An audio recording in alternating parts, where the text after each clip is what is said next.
Hello everyone, this is Marcelo with PNCC, and today we teach you how to set up a data collection using the Multigrid feature on EPU.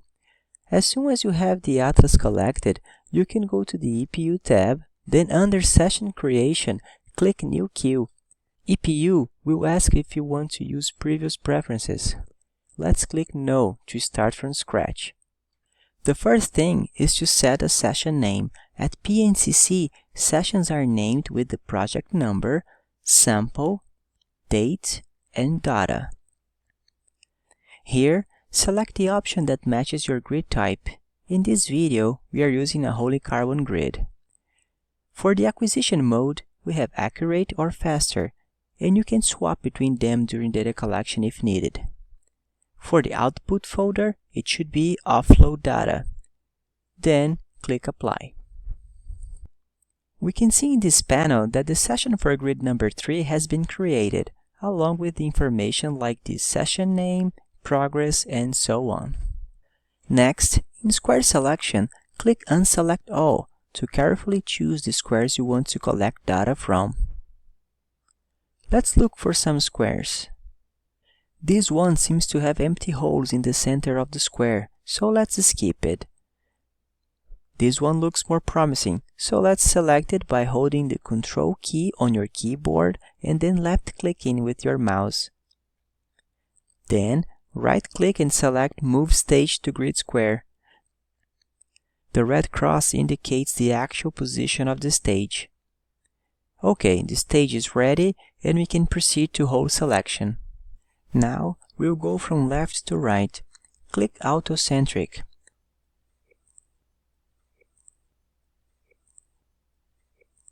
As soon as EPU finds the eccentric height for the current square, we can measure the hole size. Zoom in to show the location of the measurement tool. Drag one of the yellow circles to the center of a hole. Drag the other yellow circle to the center of the nearest neighboring hole to define the spacing. Adjust the diameter of the circle by dragging one of the green corner handles to match the diameter of the physical hole. Then click Find Holes, and EPU will add a green circle to the holes found. Now, we can use Remove Holes Close to Grid Bar button, or use the Filterize Quality sliders to remove empty holes or holes near or over the grid bar. Now we can go back to Square Selection and select more squares. If Smart Extent is selected, EPU will suggest other squares that have similar gray values to the square you've already selected. You are free to accept or decline the suggestion. Let's select a few more squares.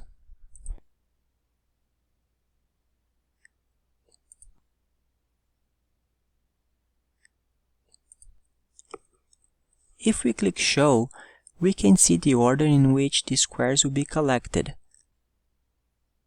If we click Change, we can change the acquisition order by left-clicking the squares you want to be collected first.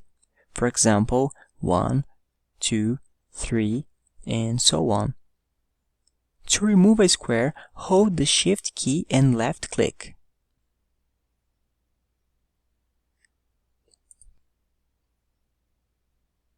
Additionally, you can remove a square by right-clicking and unselect. To add a square, you can also right-click and select. Okay, with these 5 grid squares selected, we can move to Template Definition. Then click Acquire. Once we have the image, click Find and Center Hole. After that, EPU should be able to find a hole and center it using the Hole Eccentric preset. When using the Multigrid feature, the autofocus region is usually set automatically, but you can move it to another area if needed. Okay, to add acquisition areas, we can use some automatic options, for example, hexagonal,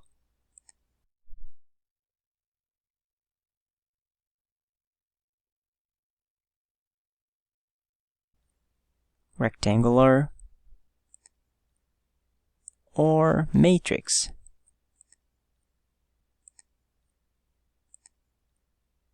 We usually use the circular option. You can also add more targets in addition to the ones placed automatically. Simply click on Acquisition Area and then drop a new acquisition area inside the hole. Targets, whether placed manually or automatically, can be removed or edited. To edit one acquisition area, simply click and drag to the desired place.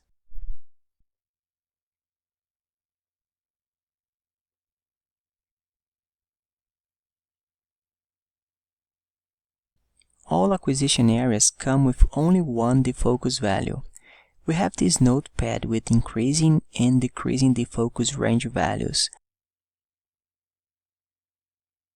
So simply select the desired defocus range and paste it in here.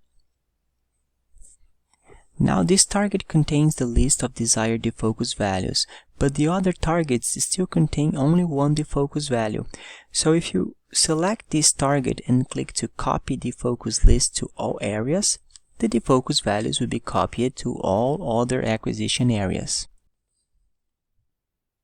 Now in the session queue, we can see that the session for slot number 3 has 5 grid squares to be collected. At this point, Multigrid will allow you to auto-create sessions. When auto-creating a session, make sure the other grids have the same support film and hole spacing, because EPU will use the same template for the other grids created this way. When we click on Auto-Create Session, EPU will display a box showing all the slots where you have already collected an atlas. Select the slots you want and then click OK. You can see here that a new session has been created, and now we need to name this session. Since this is an auto-created session, you won't be able to change the grid type, but you can still choose the desired acquisition mode. Now we have 2 sessions planned. If you double-click on the session we just created, all files related to that session will be loaded. Next, we go to the square selection and EPU will display the atlas of the new session, even though this grid is not loaded. Again, click Unselect All and then look for some grid squares. For example, let's select this one. Hold Ctrl and left-click to select, or hold Shift and left-click to unselect. You can also right-click and select the square.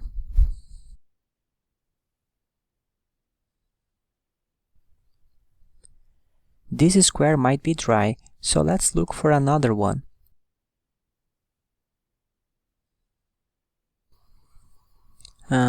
This one, for example. We can still change the processing order. For example, we could start with the top square, then the middle one, and then the bottom one. Now, if you go to Hole Selection, even though this grid is not loaded, EPU will first navigate it to this square, find the centric height for that specific square, find the holes, and remove holes close to grid bar. That's why, whenever you're using the multi-grid feature, it is very important to use the same grid type and hole spacing across the grids. Now, we can check the session queue, where we can see both sessions. You can always change the order of the sessions by clicking and dragging. For example, if we drag this session to the top, EPU will start from slot number 2 and continue from top to the bottom.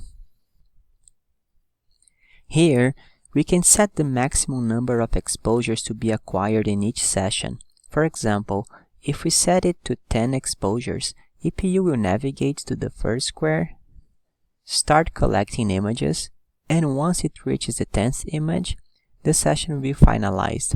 You can always adjust the number of exposures to be collected.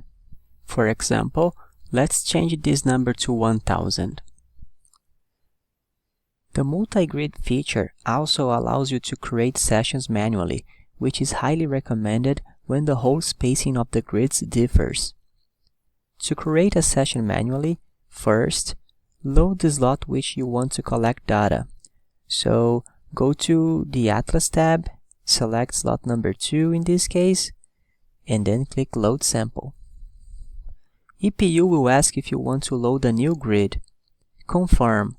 This action takes about 5 minutes.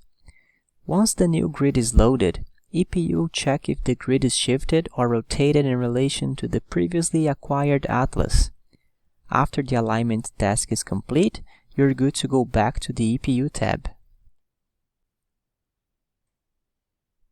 Now, click Add Session. EPU will ask if you want to use the previous preferences. Again, click No. Next, name the session, for example, Apple Test. This is still a wholly carbon grid, and we are selecting the faster mode again. Click Apply, and you'll see that we now have 3 sessions. EPU will highlight in green the slot that is currently loaded. You can have multiple sessions from the same grid. For example, if you plan to collect data at different tilt angles, you can create one session for each tilt angle. Alright, now go to Square Selection. First, click Unselect All. Let's find a couple of squares. For example, let's select this one, and let's also select this square. Then right-click and move Stage to Grid Square. Now, go to Hole Selection and click Auto-Centric. Click Measure Hole Size, and then Find Holes. Great. Now go to Template Definition and click Find and Center Holes. Let's add a defocus range using this file. Copy the defocus range you want and paste it in here. And click Copy Defocus List to all areas. Now, all of them will have the same defocus range. Let's prepare the second square. Go to Hole Selection and now click Next Square. Then click Auto-Centric.